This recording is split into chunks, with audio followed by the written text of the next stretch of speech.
Hi, I'm Theresa and welcome to my channel and welcome to the 15th episode of Sapphic Reads. I can't believe there's 15 episodes, that's mental. What? But if you're not already familiar, Sapphic Reads is a series I have on my channel where I recommend to you 5 Sapphic books that I have read and loved recently. There's another 14 episodes that you can check out if you want a bunch more Sapphic recommendations. I'll leave a playlist link down below. You don't need to watch them in order or anything like that, but who doesn't want more Sapphic book recommendations? So in today's video we've got a bit of a mix of books, a mix of genres and age ranges, but it's definitely leaning a bit contemporary, which is my preference, it's what I like reading. But don't worry, there's a fantasy in there for all of you fantasy fans.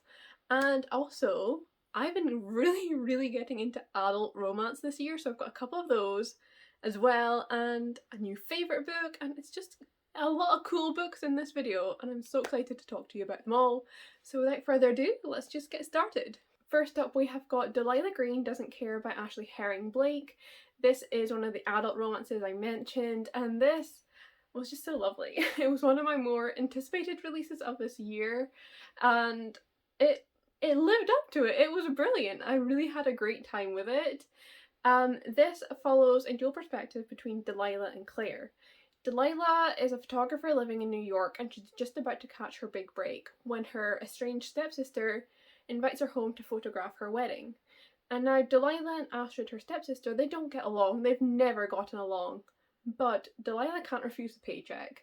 So she returns home to her small town and there she meets Claire. Claire is one of Astrid's best friends and has been her whole life, so she's known Delilah a long time. But the two reconnect and their relationship is very different from when they were teenagers and they have some feelings, and when Delilah realises that Astrid's best friends don't support her wedding or her marrying her husband because he's a prick, she works with them, including Claire, to sabotage the wedding basically and try and get Astrid to realise what a prick her fiancé is. And it's just such a fun book. It definitely has a great balance of angst and comfort, definitely overall comforting, but there's some really impressive, touching, angsty moments which I adored, particularly this relationship between Delilah and her stepsister Astrid, and just them navigating life as adults and being back in each other's lives. I just really enjoyed it. And I wasn't expecting to love that so much, but it was actually the highlight of the book for me. Like, I loved the romance. Of course I did, but this was just really special to me and I really enjoyed it. Just a lot of like unpacking childhood trauma and stuff as well, which was just very nice to read. Claire, our love interest, or one of our other main characters, she actually has a daughter, she's quite young, and her ex, the daughter's father, is still kind of in the picture.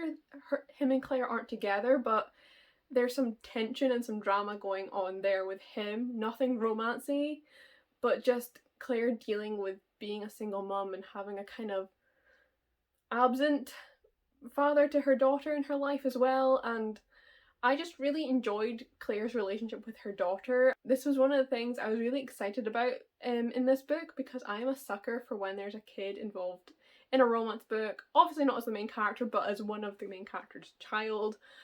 I love it. I think it's such a fun dynamic when the love interest meets the kid, seeing how they bond and everything. I really enjoy that.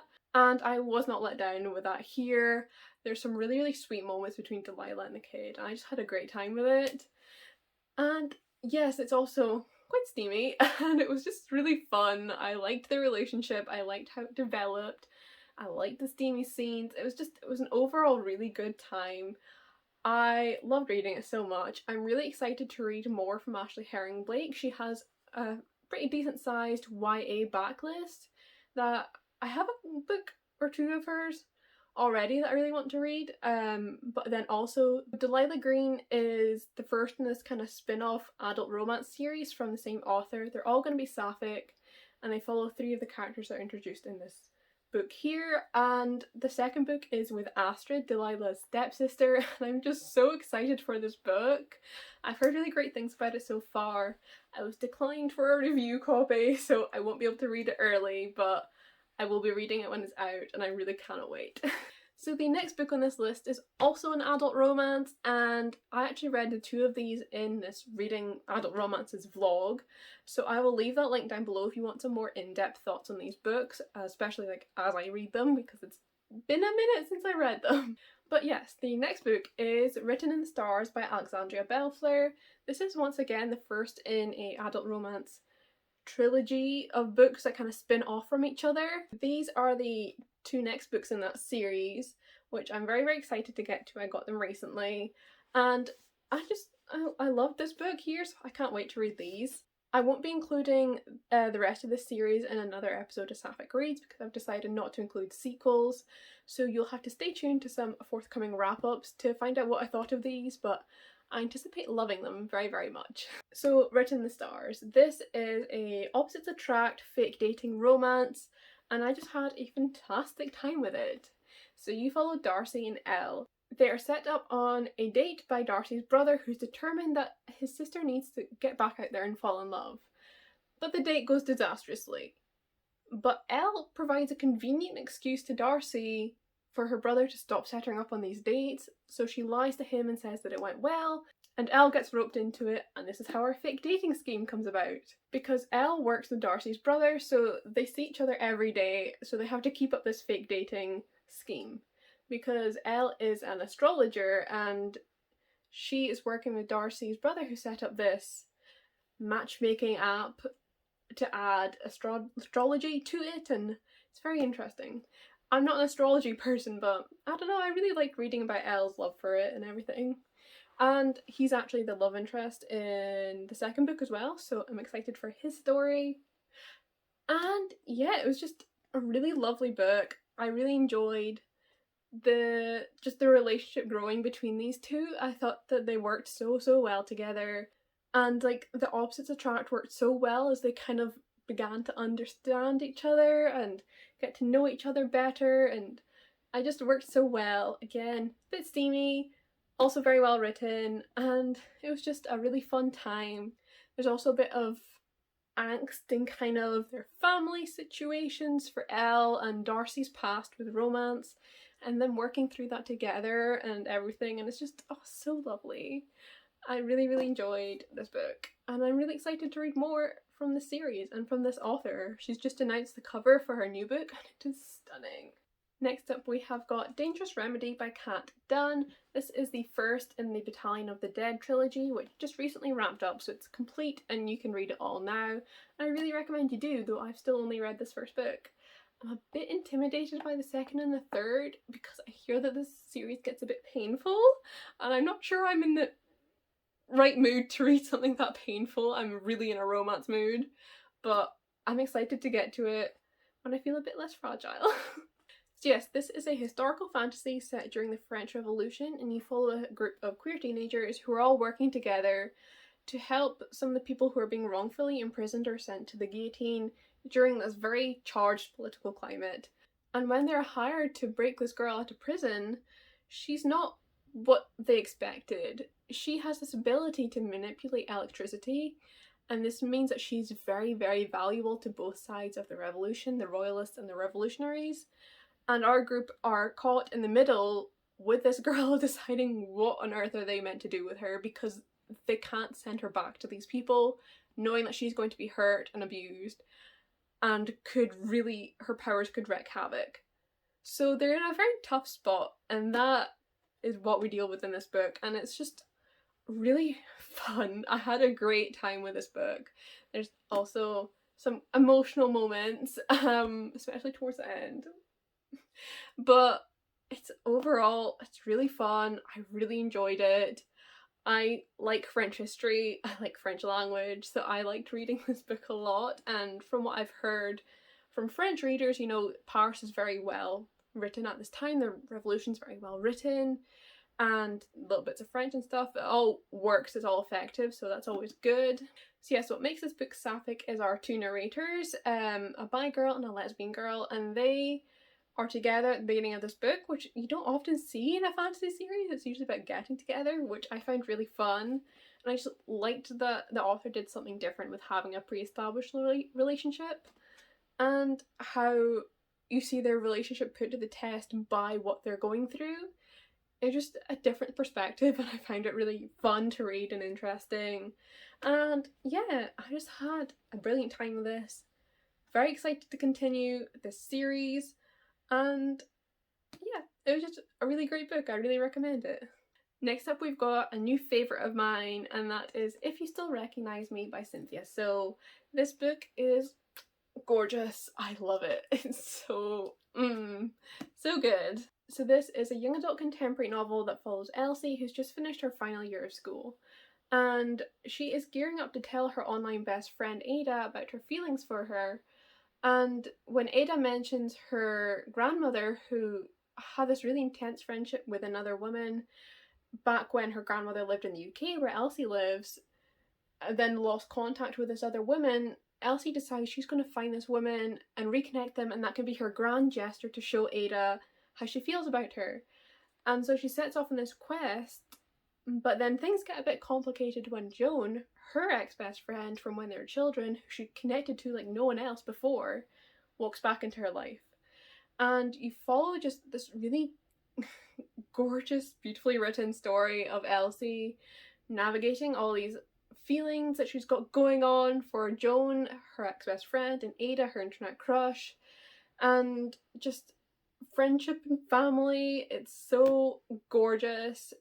Elsie's family are from Hong Kong, and so is Joan, and there's a lot of discussion of being an immigrant and living in the diaspora, and also through Joan being queer in Hong Kong because she is a lesbian, and through Joan's character you find out a lot about the lesbian experience in Hong Kong, and it's really refreshing to read and really interesting. I loved it so much. Joan is such a great character, definitely one of my new book crushes, and it was just a really great time. I can't go over how just simply beautiful this book is. Like, it takes the most simple everyday things and makes them just gorgeous, and it's just such a pleasure to read. I really thoroughly enjoyed it. It's pitched as Heartstopper meets the Falling in Love montage. And considering how we all know how I feel about the Falling in Love montage, my favourite book ever, and I adore Heartstopper, I knew I was going to love this, but it just kept getting better and better.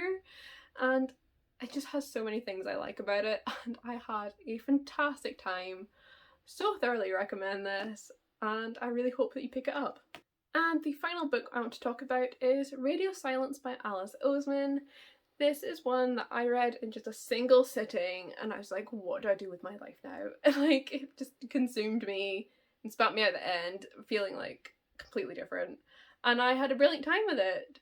So this takes place in school as our main character Frances is kind of gearing up to leave school and go to university, and she's had this very set dream of what she's going to do in her life. She's going to study hard, she's going to get into Oxford, she's going to do brilliantly, she's going to get a well-paying job, and she's going to be happy.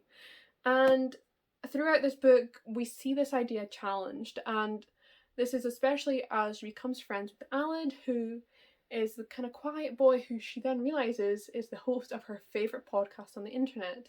So Frances and Aled are fast friends. They become friends so quickly and it's so intense. But then when that fragile trust between them is broken, it leads them on very separate paths. And it's just a really interesting exploration of character and this kind of freedom to choose, and expectations versus reality, and, you know, changing your mind. And I don't know, it's really just a really lovely good book. There's no romance in this, but there is a lot of queer representation, and our main character Frances is bisexual, and it's just a lovely quiet story, and I had a really great time with it, and it's really well beloved. I think it's possibly the most well loved out of Alice Oseman's prose novels. It's not my favourite. I think Loveless is my favourite, but I really just enjoyed this one as well. I think Alice Oseman has such a lovely writing style in their prose novels, and it just makes it so readable and easy to read, and I just had a fab time with it, and just it's good. It's really good. I really enjoyed it. Really recommend it. Also, if you're a fan of books about fandom, both of these are fantastic for that, and it's something I loved about both of them. I just realised I forgot to mention it about If You Still Recognise Me, but They do it so well, and I just love this exploration of the fandom space and the connections you can make through it and everything. But then also in Radio Silence, how that fandom feels to the creator. Like, I don't know, it was just a really interesting exploration. Had a fab time with both of these. So yes, that is all of the books I have for you today. I will leave a link to all of these in Goodreads down below, as well as my reviews where I have them. And I also have my own social media if you want to keep up with me elsewhere. I'm on Instagram, Twitter, TikTok, Goodreads, all that good stuff. Probably talking about sapphic books. I'm really in my romance era right now, so probably a lot of stuff about romance books too. And yes, if you enjoyed this video, I'd really appreciate it if you left a like, a comment, tell me if you've read any of these books, if you love them, if you want to read them, any sapphic books that you love, or just leave a little pink heart emoji to show you're here if you don't know what to say. And also make sure to subscribe if you haven't already, it would really mean the world. And you'll make sure that you don't miss any more sapphic recommendations from me. Though, of course, if you're new here, I have a whole bunch on my page that you can go through in the meantime. And yes, just thank you very, very much for watching. I hope you've all enjoyed, and I'll see you with another video soon.